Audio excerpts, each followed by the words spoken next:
이제 13주차 12강 기업의 자원봉사 기업의 자원봉사에 대해서 이렇게 살펴보겠습니다. 여러분 이제 14주차는 13강 이번 주 말고 다음 주에 이제 우리가 한 강좌만 더 듣게 되면 수업은 끝나고 다음 주 23일 날 여러분이 기말고사를 보시게 됩니다. 기말고사는 30일까지 이메일로 제출하면 됩니다. 그리고 과제, 학기 과제 하나 있죠. 1학기 과제는 기말고사와 함께 이번 주에 제가 올려드릴 겁니다. 그래서 편하게 교재 또 강의안을 보시고 작성하시면 됩니다. 이번 학기는 A 50%, B 50%. 아무리 못 맞아도 B는 드리는데 B를 내가 드릴 수 없게끔 하시면 안 됩니다. A는 고사하고 B도 드릴 수 없도록 과제를 성실하게 제출 안 했든지 댓글을 안 달았든지 뭐 그렇게 하시면 안 됩니다. 그 다음에 시험지를 제출하지 않았다. 골치 아프죠. 그 경우는 제가 강제로 C 드릴 수 있습니다. 그래서 성실하게 그 내용보다 그 형식적으로 근거가 5년 동안 아마 남게 될 겁니다. 그래서 철저하게 제출해 주시면 고맙겠습니다. 또 특별히 그보다도 중요한 거는 코로나19로 인해서 지금 대면 수업을 통해서 마지막 학교에서 학기말고사를 볼 수 있지 않을까 이렇게 기대했는데 현재까지는 그 기대가 좀 어긋나 있습니다.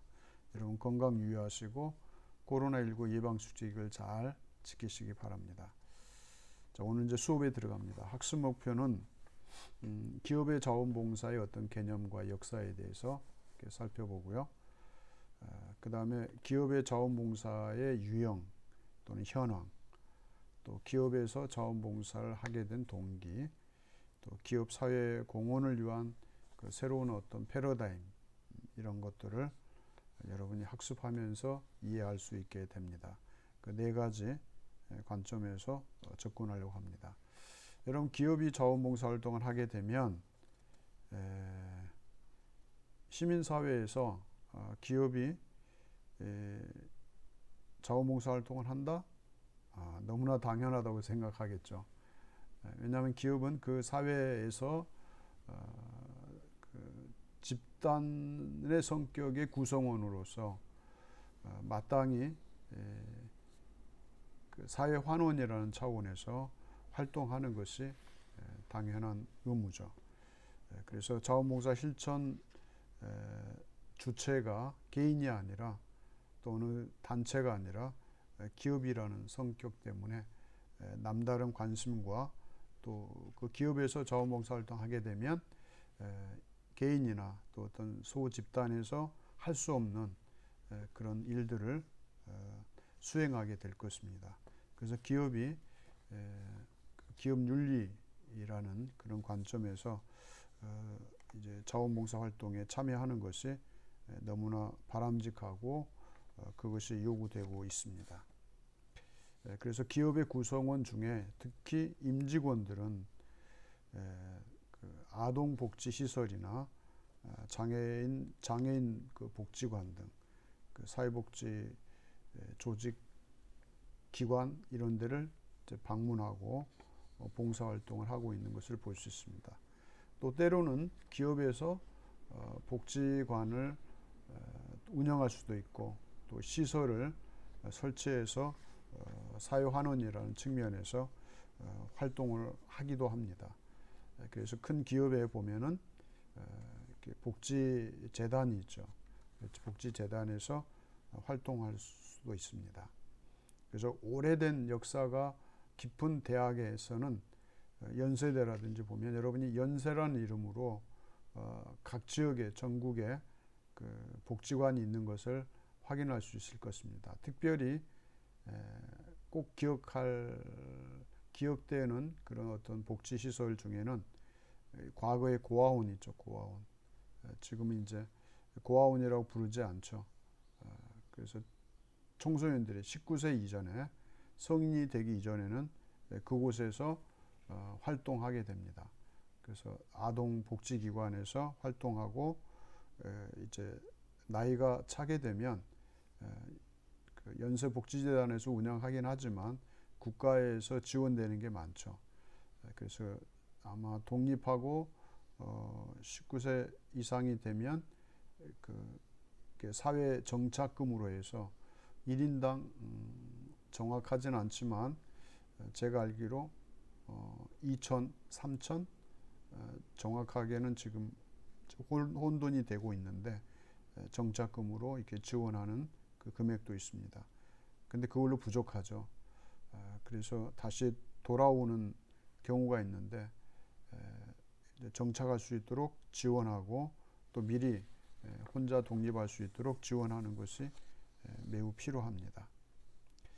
그래서 기업은 이렇게 사회 공헌 활동이 있는데 뭐 사회적 책임 그러면 CSR, 사회 공헌 활동은 CSC, CSP 이런 그 용어들이 그 활용되고 있습니다. 그래서 영어 약자인데 여러분이 관심 있게 이렇게 이러한 약자들을 이렇게 보시기 바랍니다. 또 사회적 기업, 영리 기업에서 공유 가치를 창출할 때는 CSV 이렇게 붙여진 그 이름들이 있습니다. 새로운 기업의 자원봉사 활동의 영역에 관한 그 논의를 지금 해야 될 때입니다. 한국 기업들이 과연 이런 사회 환원이라는 관점에서 자원봉사에 얼마나 참여하고 있는지 여러분이 관심 있게 살펴본다면 한국 기업들이 자원봉사 활동에 얼마나 적극적으로 참여하고 있는지 그 건전한 그 기업의 문화에 대해서도 우리가 살펴볼 수 있습니다. 기업의 이제 자원봉사의 개념이나 역사를 우리가 살펴보려고 합니다. 기업의 이제 자원봉사 개념을 보면은 기업 구성원들이 그 활동하는 측면에서 볼 수 있습니다. 주로 기업의 정책적 유도였습니다. 기업에 대한 정책적 유도에서 과거에는 출발했습니다. 그러나 최근에는 자발적으로 모임이 결성되고 또 팀이나 부서에서 이렇게 참여하는 그러한 자원봉사 활동이 활발히 진행되고 있는 것을 우리가 확인할 수 있습니다. 그래서 임직원 또는 퇴직자들이 모여서 이렇게 봉사활동에 참여하는 그러한 일들을 우리가 확인할 수 있습니다. 그래서 기업은 자신들이 가진 그 다양한 영역의 지식과 그 조직 또 어떤 기술들을 통해서 지역사회가 요구하는 지역사회 욕구를 충족하는 그런 지원 활동을 충분히 할 수 있는 그런 주체가 바로 기업입니다. 그래서 이런 기업에서 자원봉사 활동을 참여하는 것이 권장되고 또 당연시 여기는 그런 문화도 이렇게 요구되고 있습니다. 이제 기업의 활동 측면에서 보면 기업 법인 그렇죠. 주식회사도 법인이고 사회복지단체도 이제 법인이죠. 사단법인 이런 법인들이 있습니다.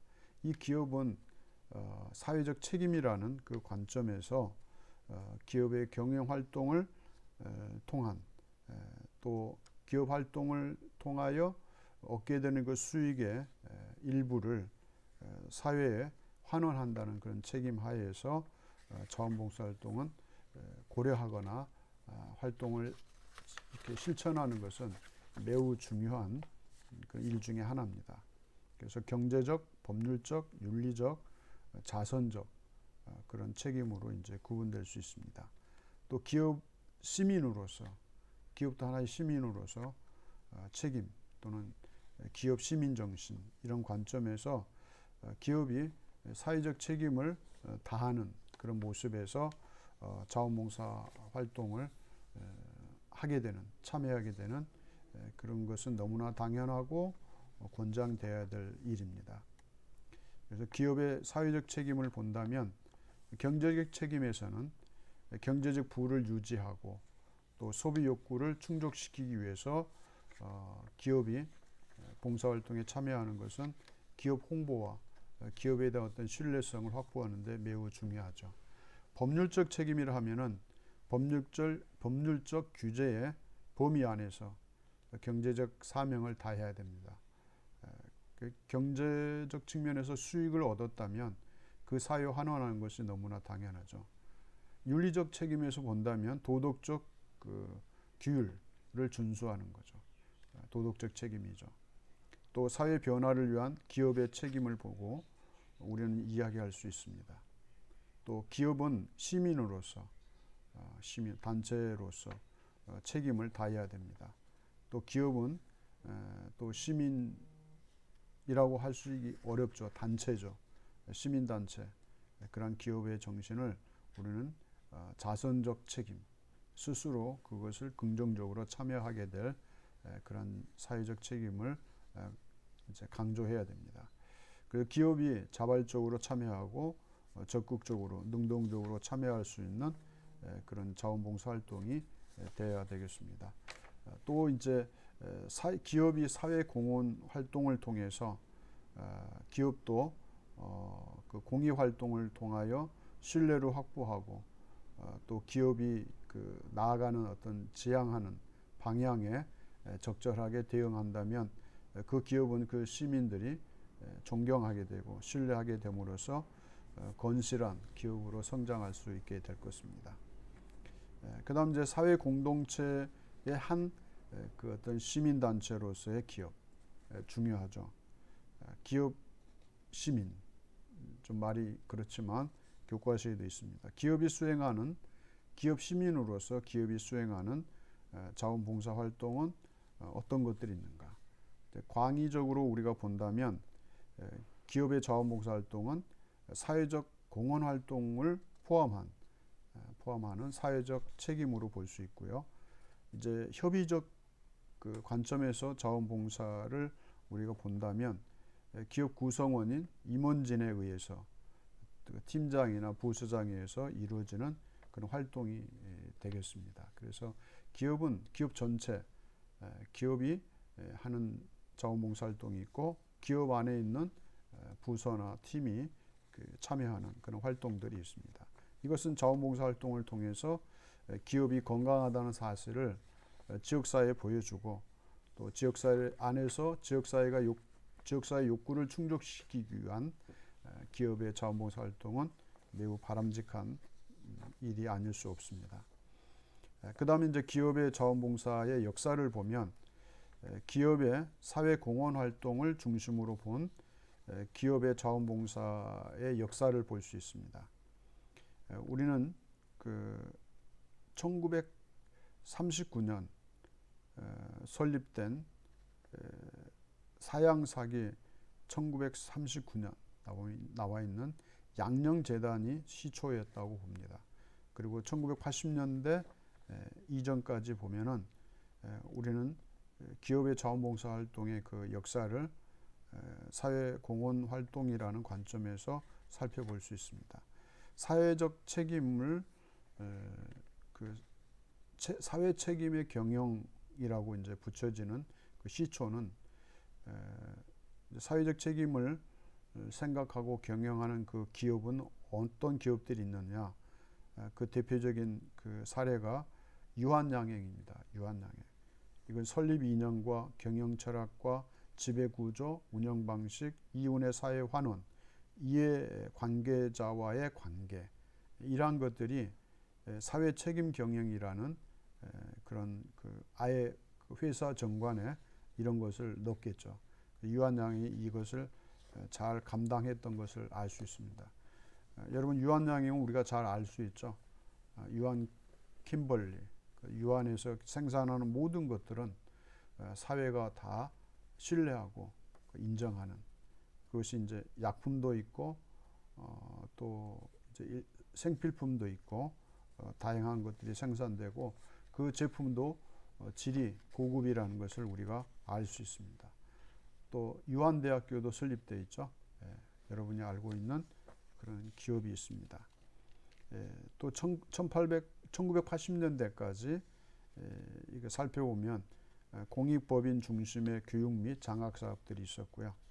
예를 든다면 포스코 청암재단, 또 천안 연암대학 이런 그 대학에서 또는 기업에서 공익법인 중심으로 교육 또는 그 장학 사업에 참여했던 그런 자원봉사 활동들이 있습니다. 이러한 것들은 우리에게 큰 교훈이 되고 있죠. 그래서 이렇게 참여하는 기업도 있고 전혀 참여 이런 데 관심이 없는 기업들도 있었던 것을 우리가 알 수 있습니다.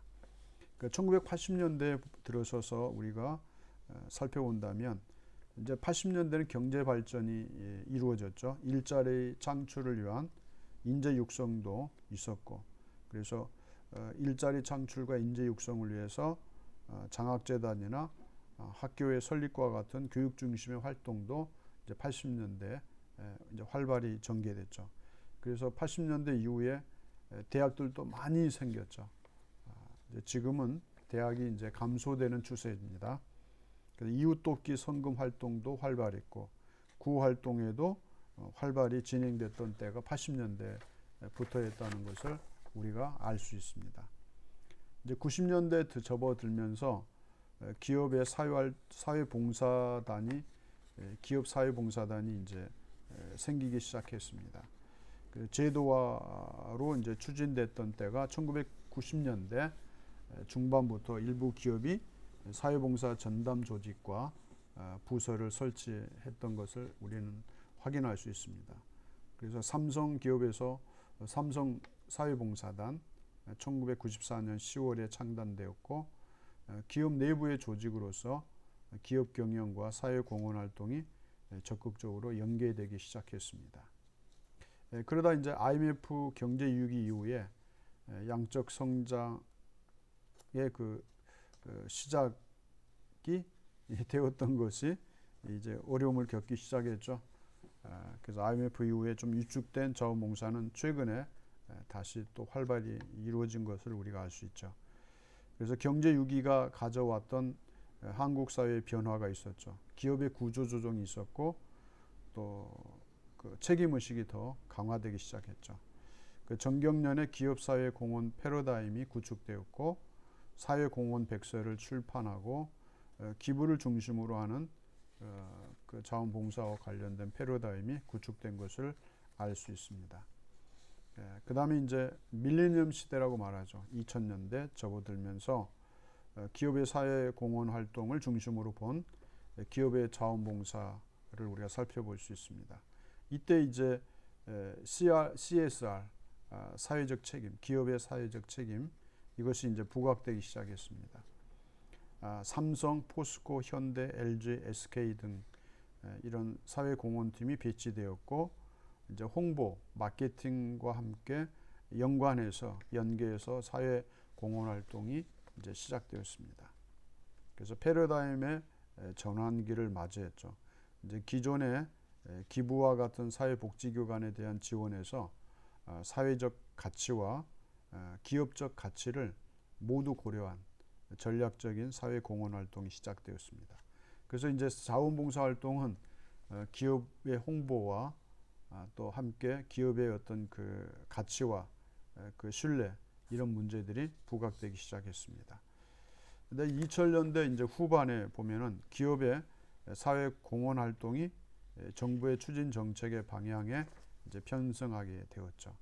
그 대표적인 사례가 미소금융사업 2009년 12월에 출범했죠.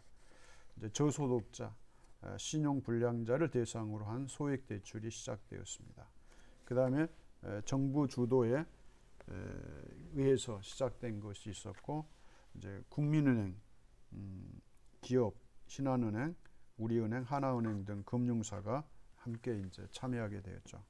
롯데, 삼성, 포스코, 현대, 기아차, LG, SK 등 대기업도 참여해서 약 2조 원을 투자한 협력적 사회 공헌의 그 사례였습니다. 이러한 것들을 우리가 확인할 수 있습니다.